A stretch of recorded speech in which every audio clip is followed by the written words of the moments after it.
या last vector, ये हमने नोट्स में लिखवा है। तो फर्स्ट वेक्टर जो आपने बनाया उसकी टेल कहाँ है और दूसरे वाले वेक्टर का हेड कहाँ है? तो इनको कनेक्ट करना है आपने। This is the resultant vector from the tail of first to the head of second, और टेल से लेकर हेड तक यही रिजल्टेंट वेक्टर की डायरेक्शन भी है। इस साथ साथ मुझे बताएं कि रिजल्टेंट वेक्टर इन चार ऑप्शन में से कहां सही बना हुआ है?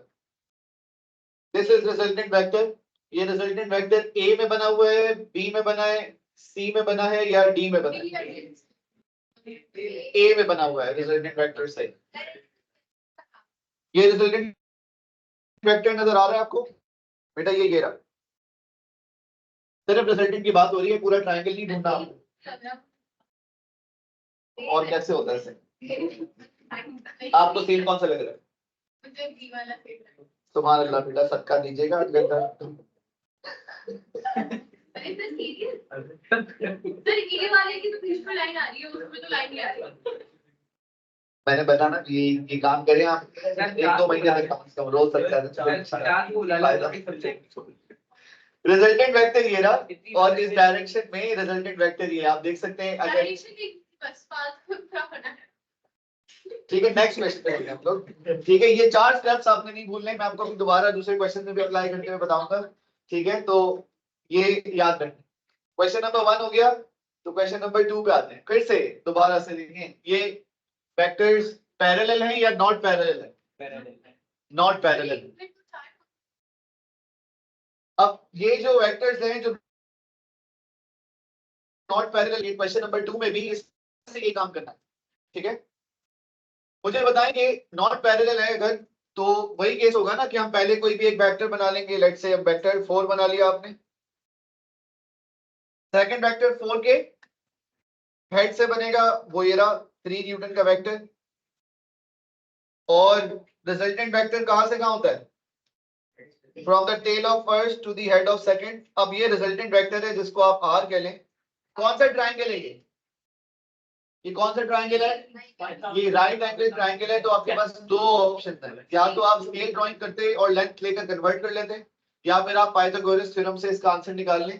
अब पाइथागोरस थ्योरम के हिसाब से 4 का स्क्वायर प्लस 3 का स्क्वायर कितना हुआ? ये हो गया 25। 25 का रूट कर लें तो आंसर आ जाएगा which is option C, 5 newton. Now question number पर पहुंच जाए। मुझे बताएं कि take how a vector quantity differs from a scalar quantity। इसमें मैग्नीट्यूड क्यों होता है? स्केलर और वेक्टर दोनों में मैग्नीट्यूड होता है, क्या नहीं होता? डिफरेंस है। Very good.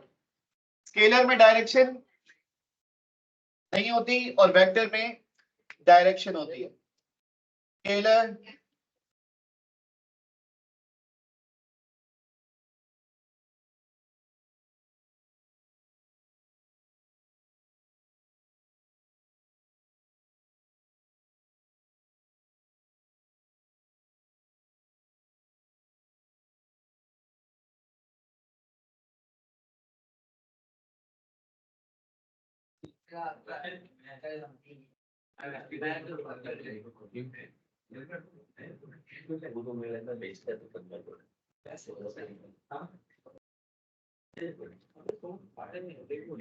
स्केलर क्वांटिटी में सिर्फ मैग्नीट्यूड और यूनिट होता है, डायरेक्शन नहीं होती।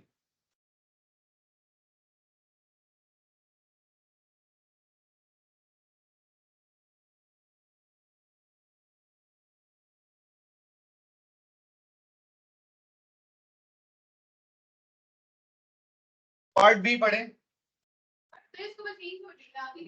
Underline all the vector quantities in the list. मुझे बताएं कि एक्सेलरेशन वेक्टर है या नहीं है, तो फिर उसको अंडरलाइन कर लें। क्या distance?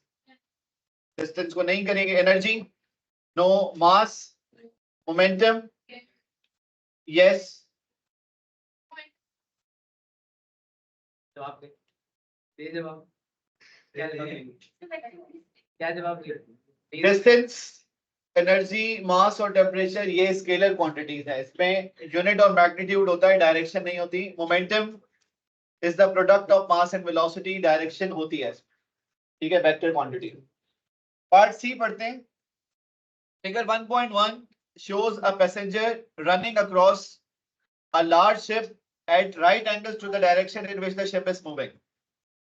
The passenger runs across the ship at 2.4 meters per second due north. The large ship is traveling due east at 6.8 meters per second. कितने वेक्टर्स दिए हुए? कितने वेक्टर्स दिए हुए?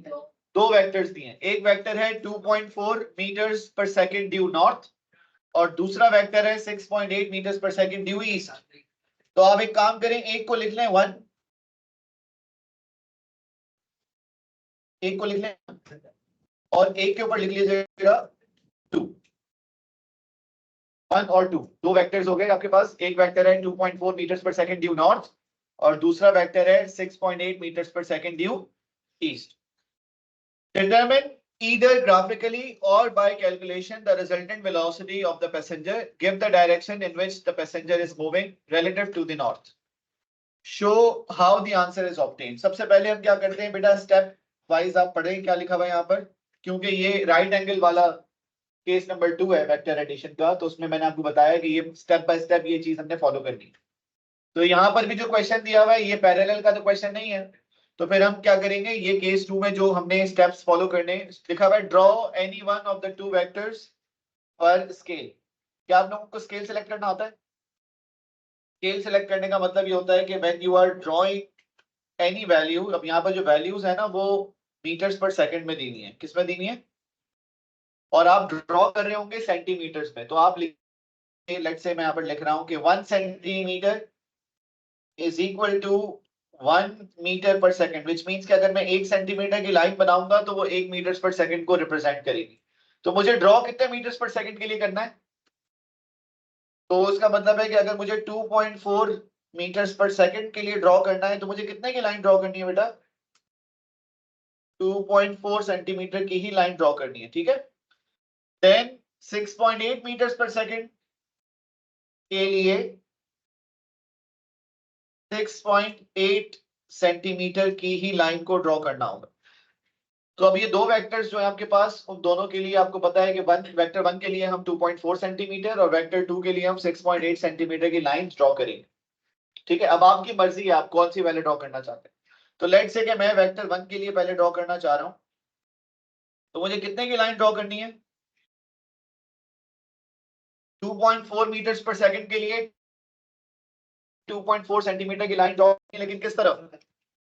नॉर्थ की तरफ। तो अब आप एक काम करें, यहाँ पर आपको पता है ना नॉर्थ, साउथ, ईस्ट और वेस्ट, तो इसका मतलब है नॉर्थ पर मुझे 2.4 सेंटीमीटर की लाइन ड्रॉ करनी। तो आप लोग क्या करेंगे, 2.4 सेंटीमीटर की लाइन 2.4 सेंटीमीटर की लाइन ड्रॉ करें नॉर्थ की साइड पर।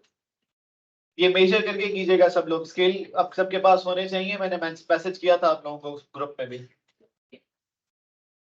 स्टेशनरी और किसे कहते हैं? स्टेशनरी एंड कैलकुलेटर लिखा। वो ए से होता है बेटा, ई वाला लिखा है। इतनी इंग्लिश नहीं करो हमारे साथ। देखा नहीं ना सर, इंग्लिश करा सेंटीमीटर वाली साइड। सही तो ये हो रहा है, आपस की बातें ये बहुत मुश्किल से कराते हैं। इंग्लिश करा मैंने तो पहले क्या है, हाँ इंग्लिश और फिजिक्स दोनों का मतलब। बेटा आप लोगों ने 2.4 सेंटीमीटर की लाइन बनाई। मिस्टर हमारे ए स्टार स्टूडेंट के लिए हम रिवाइज करते, दोबारा से रिकॉल करते हैं इसको। दो वेक्टर्स हैं हमारे पास, एक 2.4 मीटर्स पर सेकंड का है और एक है 6.8 मीटर्स पर सेकंड। कितने वेक्टर्स हैं? और मैंने उस पर लिखा, क्वेश्चन में भी आपने लिख लिया होगा, वेक्टर 1 और वेक्टर 2, ठीक है। अब आप मुझे एक बात बताएं, पहले हमने सबसे पहले जो स्टेप बाय स्टेप प्रोसीजर, उसमें सबसे पहला स्टेप है draw any one of the vectors according to scale. Scale का क्या मतलब है कि आप अपनी डायग्राम पे लिखेंगे कि आप 1 मीटर पर सेकंड को कितने सेंटीमीटर के बराबर लिख रहे हैं। तो मैंने क्या लिखा, मैंने लिखा कि 1 सेंटीमीटर 1 मीटर पर सेकंड के बराबर है। तो इसका मतलब है 2.4 मीटर पर सेकंड के लिए मुझे 2.4 सेंटीमीटर की लाइन बनानी होगी। तो 2.4 मीटर पर सेकंड नॉर्थ की तरफ था, और मैंने यहाँ लिखा हुआ है नॉर्थ, साउथ, ईस्ट और वेस्ट। तो नॉर्थ किस तरफ है, तो नॉर्थ की साइड पर एरो बनाकर 2.4 सेंटीमीटर की लाइन मेजर करके स्केल से आप लोग बना लें जरा। 2.4 सेंटीमीटर बन गया, स्केल होना चाहिए।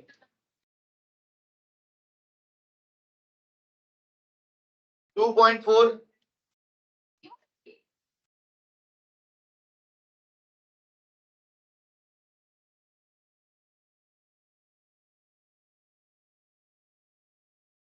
2.4 सेंटीमीटर की लाइन बना लिया आप लोगों ने, और लाइन बनाने के बाद एरो भी बना लिया। सही है, ये हो गया हमारा स्टेप नंबर 1। क्या हुआ अभी तक? स्टेप 2 पढ़े जरा आप लोग, क्या लिखा हुआ है। Draw second vector from the head of first. तो सेकंड वेक्टर में कहां से बनाऊं, फर्स्ट वाले के हेड से बनाऊं। अब मुझे बताएं फर्स्ट वाले का हेड ये है या ऊपर है, ये रहा। तो फिर हेड से हमने लाइन बनानी है सेकंड वाले वेक्टर के लिए, और सेकंड वाले वेक्टर के लिए हम यहाँ लिख चुके हैं 6.8 सेंटीमीटर की लाइन बनानी है 6.8 मीटर पर सेकंड के लिए। तो आप क्या करेंगे, अब आप 6.8 सेंटीमीटर की लाइन बनाएं, लेकिन किस तरफ बनाएं, किस तरफ, किस तरफ,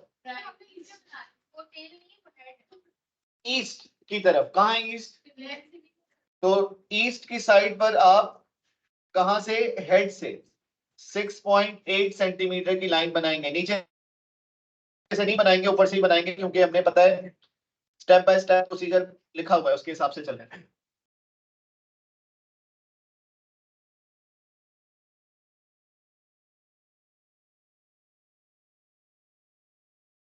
6 पॉइंट वॉट नहीं, 6.8 सेंटीमीटर बेटा। 6.8 सेंटीमीटर की लाइन बन गई।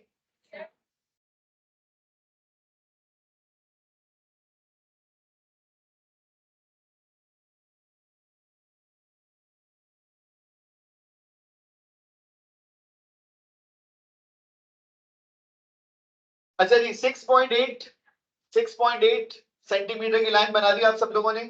देखिए हम स्टेप बाय स्टेप जो हमने लिखा है ना वो फॉलो कर रहे हैं, और वो प्रोसीजर याद होगा तो आपको ये खुद पता चल जाएगा हमने क्या करना। वेक्टर 1 बनाने के बाद वेक्टर नंबर 2 फर्स्ट वाले के हेड से बनेगा, और फर्स्ट वाले के हेड से किस तरफ, ईस्ट की तरफ, क्योंकि वेक्टर 2 ईस्ट की तरफ बोला हुआ। तीसरा पॉइंट पढ़ेगा कोई, तीसरा पॉइंट क्या लिखा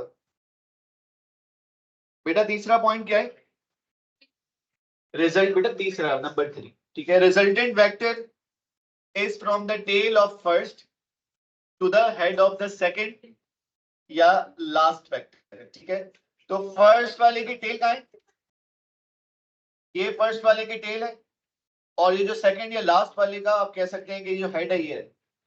इनको क्या करते हैं, आपस में कनेक्ट करते हैं ऐसे, और एरो भी टेल टू हेड बनाइएगा, फर्स्ट वाले की टेल से दूसरे वाले के हेड पर, और उस पर डबल एरो बनाते हैं ताकि हम ये शो कर दें कि ये रिजल्टेंट है। आप लोग मुझे बताएं कि इसकी लेंथ कितनी आ रही है।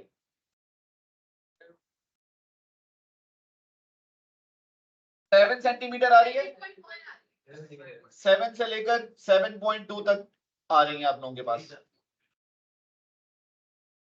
जो भी आपके पास लेंथ आ रही है 7, 7.1, 7.2, 7.3 जो भी आ रही है वो यहाँ लिखते हैं इसी लाइन के साथ। ठीक है, 7 से लेकर 7.2 सेंटीमीटर लिख भी देंगे। ठीक है, तो 7 से लेकर 7.2 सेंटीमीटर तक के दरमियान आप लोगों की लेंथ आ रही है, वो कोई मसला नहीं, जो भी आ रही है वो आप लिख दें। हमने 1 सेंटीमीटर को कितने के बराबर लिया था, तो इसका मतलब मेरा आंसर अगर 7 सेंटीमीटर आता है तो इसका मतलब है मेरा आंसर भी क्या होगा, 7 मीटर पर सेकंड ही होगा। 1 centimetre is 1 metre per second, तो इसका मतलब है अगर रिजल्टेंट 7 सेंटीमीटर है तो इसका मतलब है 7 मीटर पर सेकंड का ही रिजल्टेंट है। तो आप क्या लिखें, वेलोसिटी कितनी आई है आप लोगों के पास, 7 मीटर्स पर सेकंड आई है। ठीक है, अब आप लोगों ने एंगल भी मेजर करना है, उन्होंने बोला है आपको एंगल भी बताएं, तो प्रोट्रैक्टर है आप लोगों के पास,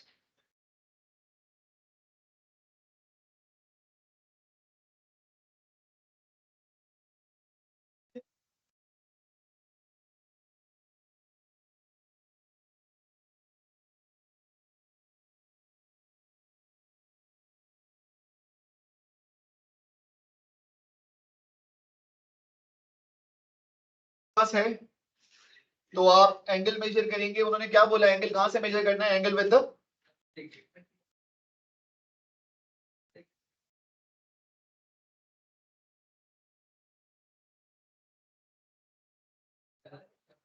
इसके साथ एंगल मेजर करने की बात हो रही है, angle relative to due north, which means कि आपको ये एंगल मेजर करना है, एंगल थीटा, ठीक है।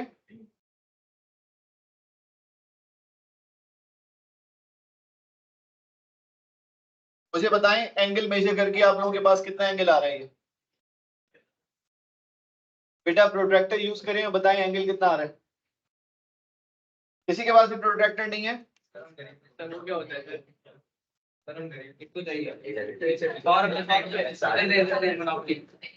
100 रुपए ये वाला 50 सस्ता है। एंगल बताएं कितना आ रहा है। वो देखो सर आधा प्रोटेक्टर है वहाँ पे, तो आप बात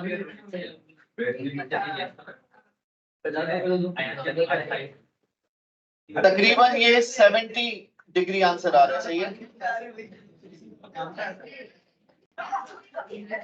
चेक करें 70 डिग्री आ रहा होगा ऑलमोस्ट, 69, 70, 71, 1-2 डिग्री का फर्क हो सकता है सबका। 70 नहीं आ रहा होगा तो 69 आ रहा होगा या 71 आ रहा होगा।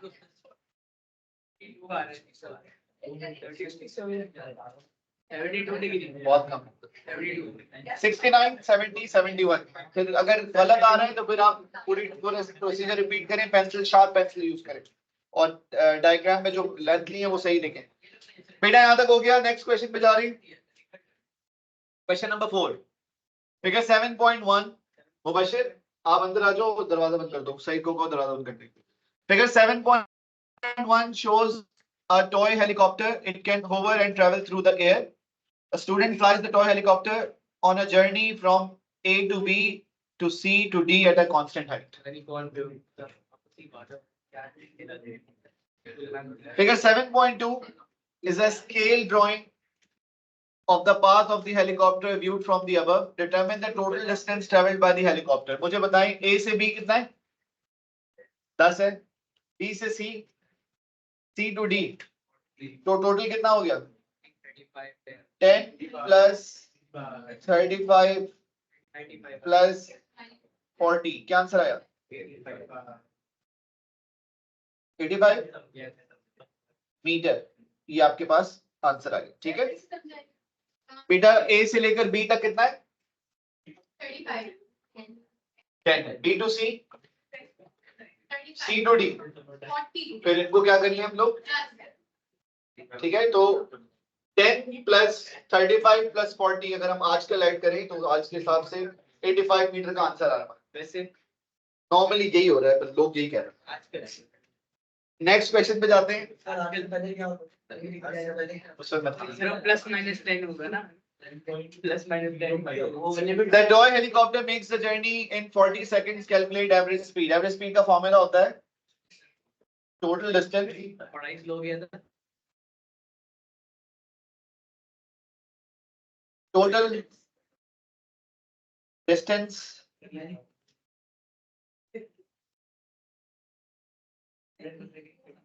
Upon total time taken.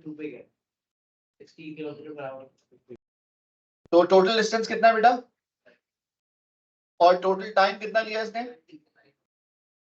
क्या आंसर आया, 2.1 मीटर्स पर सेकंड। ये इसकी स्पीड आ गई है 2.1 metres per second.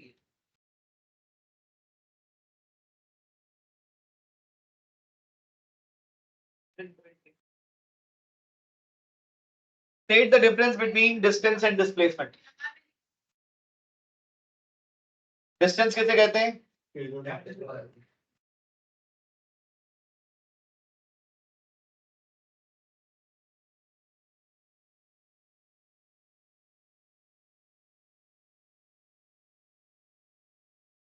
distance is the total length covered irrespective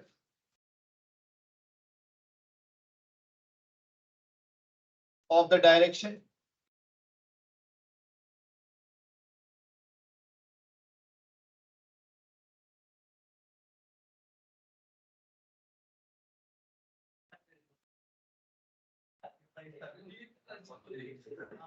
distance में डायरेक्शन नहीं होती और ये टोटल लेंथ है. डिस्प्लेसमेंट किसे कहते हैं? Displacement is the shortest distance between initial and final position.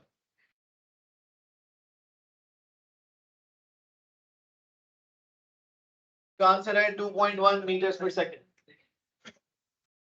Total distance आया था 85 और टोटल टाइम आया है 40 सेकंड्स. स्पीड का फॉर्मूला होता है distance upon time. Average speed का फॉर्मूला होता है total distance upon total time taken. तो टोटल डिस्टेंस है 85, टोटल टाइम टेकन था 40. 85 divided by 40 is 2.1 metres per second. B part 2 देखें. इसमें लिखा हुआ है determine the scale used to construct figure 7.2 and complete the sentence. तो बेटा आप मुझे एक बात बताएं, सब लोग फिगर 7.2 पर जाएं और मुझे बता सकते हैं जरा डी से सी तक की लेंथ क्या आ रही है, या एक काम करें ए टू बी की लेंथ निकाल लें. लेंथ आप स्केल से निकालें. वो तो 10 लिखी भी है ना, स्केल से लेंथ आ कितनी रही है?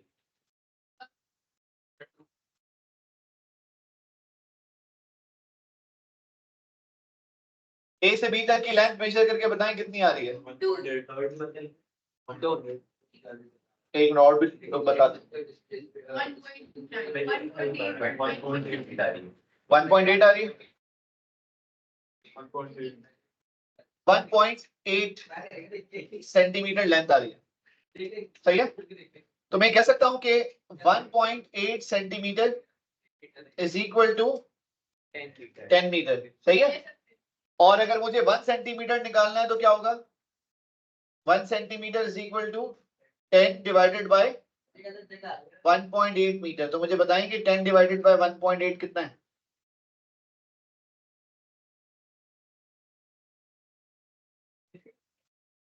5.5 सेंटीमीटर. तो स्केल बेटा यही होगा. 1 centimetre on the diagram represents 5.5 meters on the path. Scale determine करना था. आपके पास डायग्राम 10 मीटर जो शो कर रही है वो कितने में शो कर रही है? वो 1.8 सेंटीमीटर में शो कर रही है. E2 है. ठीक है. Using figure 7.2 determine the size of the displacement of point D from point A. Show your working. अब आप एक काम करिए, कहां लिखा हुआ है डी और कहां लिखा हुआ है ए? डी और ए लिखे हुए नजर आ रहे हैं आप लोगों को? इनको कनेक्ट कर दें.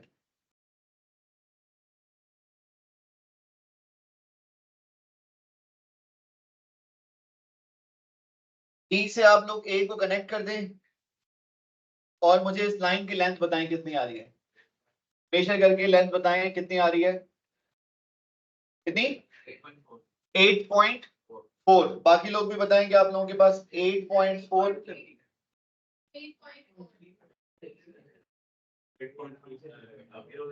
स्केल है नहीं तो आप बस कैसे आंसर आ रहे हैं मुझे समझ नहीं आ रही. कौन सी टेक्नोलॉजी इस्तेमाल कर रही है?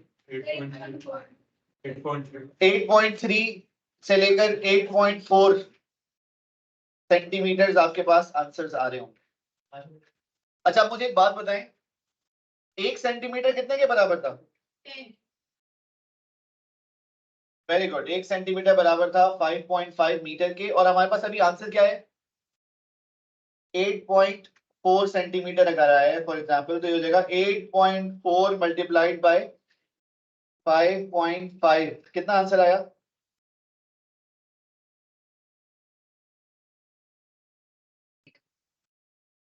46.2 मीटर्स. ये आपका आंसर हो जाएगा.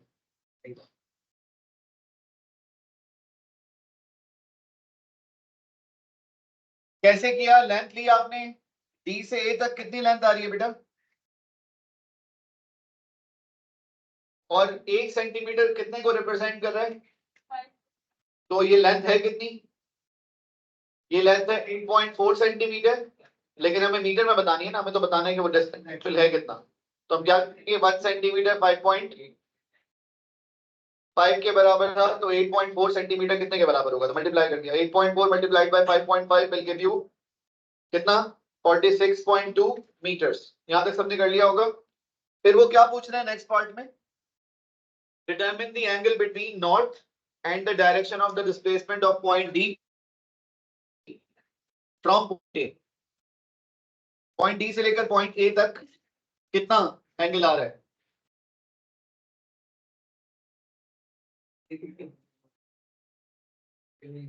यही है ना नॉर्थ।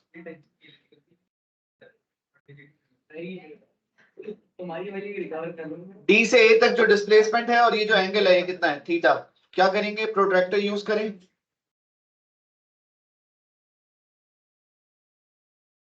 और यहां पर प्रोट्रैक्टर रखकर बताएंगे एंगल कितना आ रहा है आप लोग।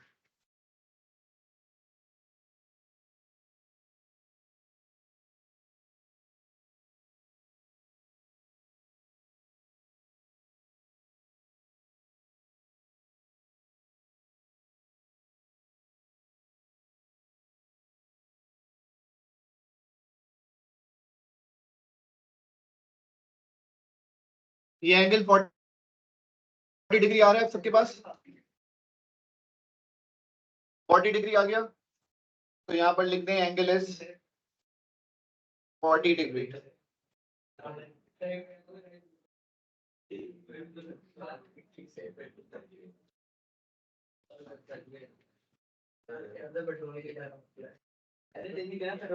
एंगल मेजर कर लिया सबने?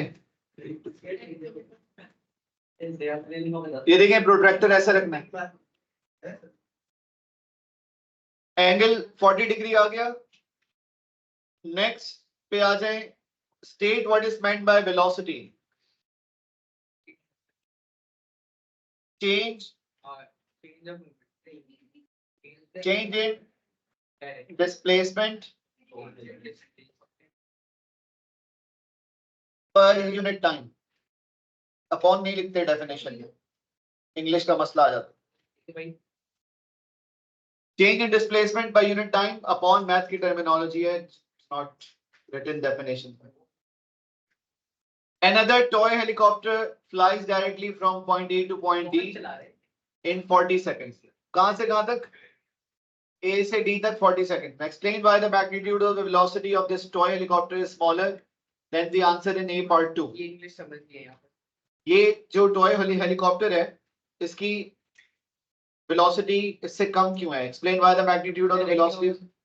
डायरेक्ट इसका क्या चीज कम है? डिस्प्लेसमेंट कम, ठीक है। This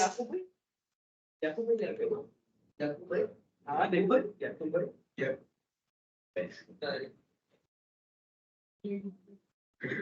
मिलने आया किससे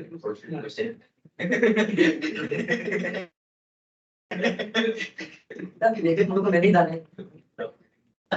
एग्जाम में नहीं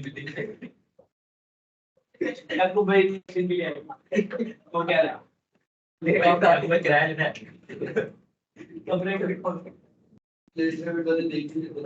बेटा ए से लेकर डी तक उसने डिस्टेंस कितना ट्रेवल किया था?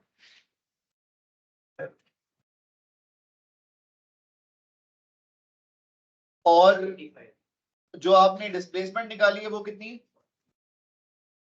वो निकाली आपने 46.2। तो क्योंकि displacement is shorter than the distance, इसलिए वेलोसिटी की वैल्यू कम आएगी as compare to average speed. Average speed की वैल्यू आपके पास कितनी आई थी? 2.1। तो वेलोसिटी की वैल्यू कितना इसमें फर्क आ रहा है ना, वो वाला जो डिस्टेंस था वो कंपैरेटिवली ज्यादा था, 85 मीटर्स कवर किया था।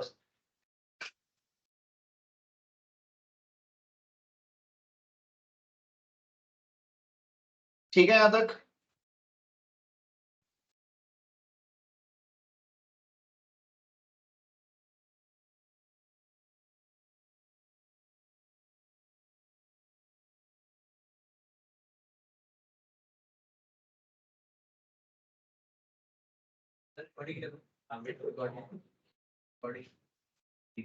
प्लीज यार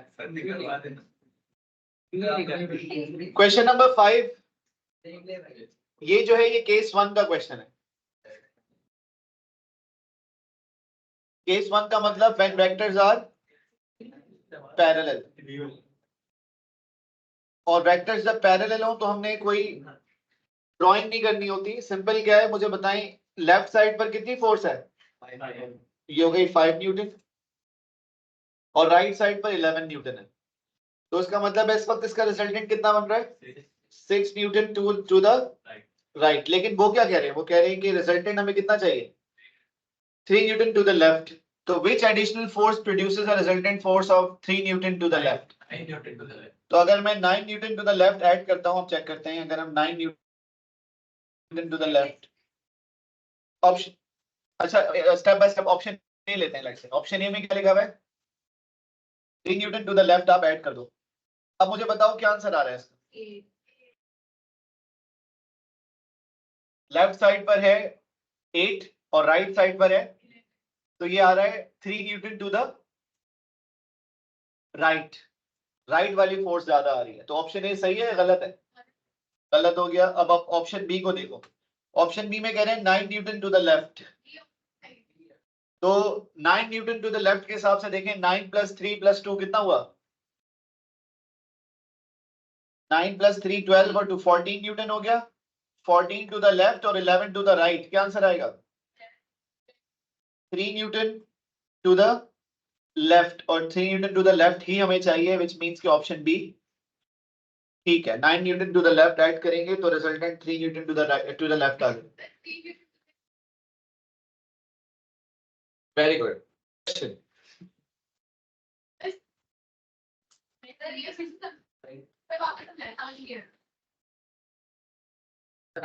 पहले देखें कि लेफ्ट साइड पर फोर्स कितनी है।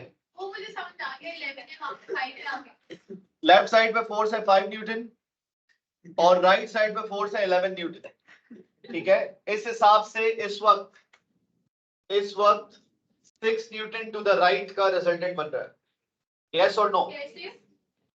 लेफ्ट साइड पे 5, राइट साइड पे 11, कितना फर्क आया? 6 न्यूटन टू द राइट अभी आंसर आ रहा है। लेकिन वो क्या कह रहे हैं, वो कह रहे हैं कि which additional force produces a resultant force of 3 Newton. तो हम step by step her option को ट्राई करते हैं। पहले आप क्या करें, 3 न्यूटन, ऑप्शन ए में लिखा हुआ है 3 न्यूटन टू द लेफ्ट। तो आप अगर इसमें 3 newton to the left add करते हैं तो मुझे बताएं लेफ्ट साइड पर कितनी फोर्स हो जाएगी? 8 हो जाएगी। और राइट साइड पर कितनी है?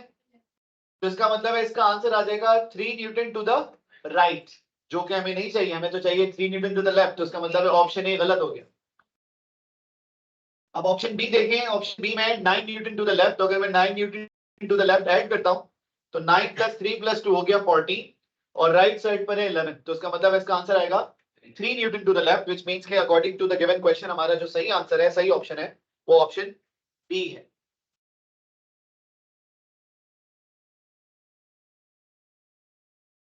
यहां तक कर लिया आप लोगों ने? Next question. कितने वेक्टर्स दिए हुए इसमें? 2 वेक्टर्स दिए हुए। एक है 36 किलो न्यूटन किस तरफ? नॉर्थ, ये हो गया वेक्टर 1। और एक दिया हुआ है 12 किलो न्यूटन किस तरफ? ईस्ट की तरफ, ये हो गया वेक्टर 2। और उन्होंने क्या बोला है आपसे? Draw a scale drawing to show the resultant. सबसे पहले क्या करते हैं बेटा, आप लोग स्टेप्स पढ़ें।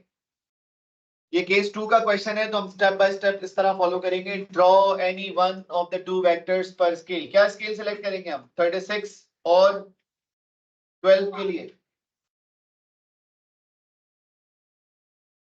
Centimetre is equal to 4 kilometre. Case 2 वाले ये मेथड्स, ये 1 सेंटीमीटर की वैल्यू हम क्या ले रहे हैं? अगर मैं 1 सेंटीमीटर ले लेता हूं, 1 सेंटीमीटर 6 किलो न्यूटन के बराबर ले लो।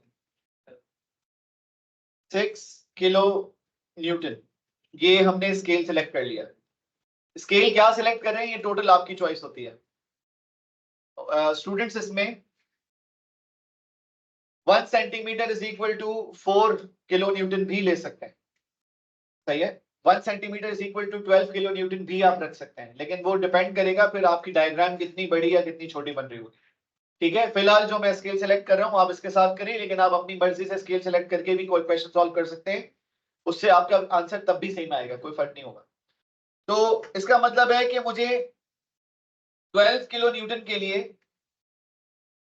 12 किलो न्यूटन के लिए कितने की लाइन बनानी पड़ेगी, और 36 किलो न्यूटन के लिए कितने की लाइन बनानी पड़ेगी। अब आप मुझे बताएं, पहले हम बना रहे हैं vector number 1 which is 36 kilo Newton due north, कितने की लाइन बनाऊं मैं, 6 सेंटीमीटर की लाइन बना लें due north.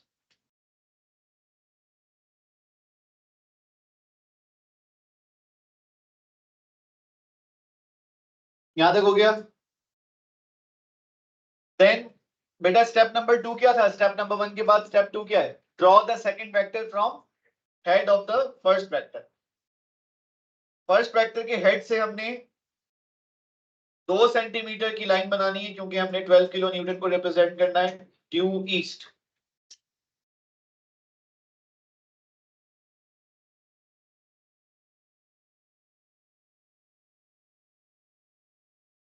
Resultant vector is from the tail of first head of the last vector। मुझे बताएंगे कि इसकी लेंथ कितनी आ रही है,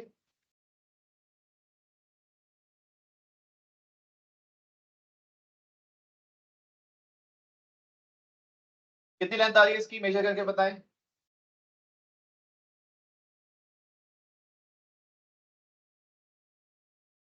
6.5 आ रही है, 3 के करीब कुछ आ रही होगी,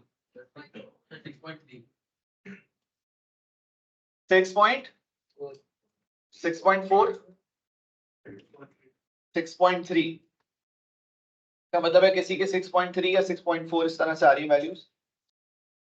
6.3 से लेकर 6.4 सेंटीमीटर तक की वैल्यूज आ रही है। हमने 1 सेंटीमीटर कितने के बराबर लिया था, 1 सेंटीमीटर हमने लिया था 6 किलो न्यूटन। तो हमारा आंसर अगर आता है 6.4 सेंटीमीटर, तो उसको मल्टीप्लाई करते हैं 6 से, क्या आंसर आया,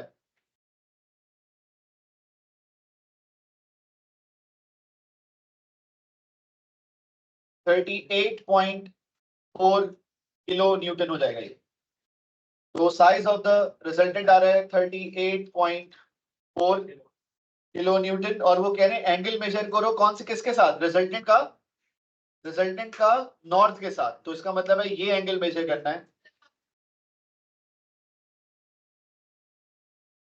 तो आप 6.6 से 6 को मल्टीप्लाई करें, जिसका जो आंसर आ रहा है वो उससे मल्टीप्लाई।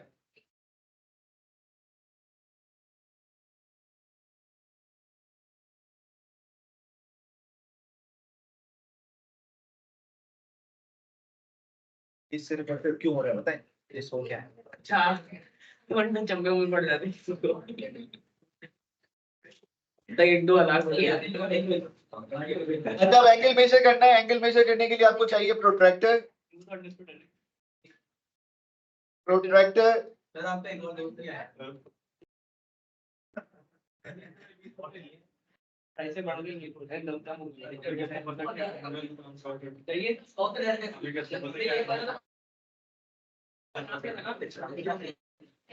बेटा हमें कैसे पता कि प्रोट्रैक्टर ऐसे ही रखना है और हमें यही एंगल मेजर करना है, इसमें गौर से देख लें। ऊपर लिखा हुआ है, क्वेश्चन में लिखा हुआ है कि एंगल मेजर करो between the resultant and the north. North कहाँ है, नॉर्थ ऊपर, सही है, और रिजल्टेंट ये रहा। तो 2 ही लाइंस बताई हैं उन्होंने, नॉर्थ एंड द रिजल्टेंट, इसके बीच में एंगल मेजर करेंगे। कहाँ एंगल मेजर करने को कहा है उन्होंने, उन्होंने कहा है एंगल मेजर करें between the north and the resultant. तो रिजल्टेंट और नॉर्थ के बिटवीन यही एंगल है, एंगल थीटा। कितना आ रहा है एंगल थीटा आप लोगों के पास, 20। तो लिख रहे हैं 20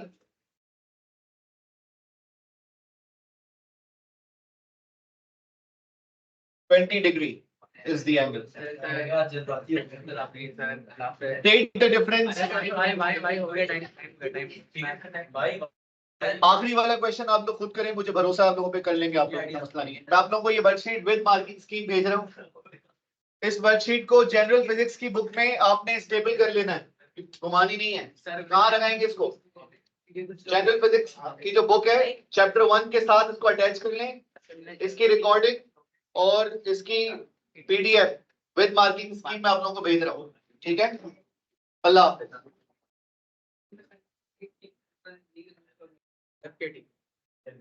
क्योंकि कुछ लोग भी देते हैं एक बात आ जाता है के बारे में ये देखो अल्लाह हाफिज़।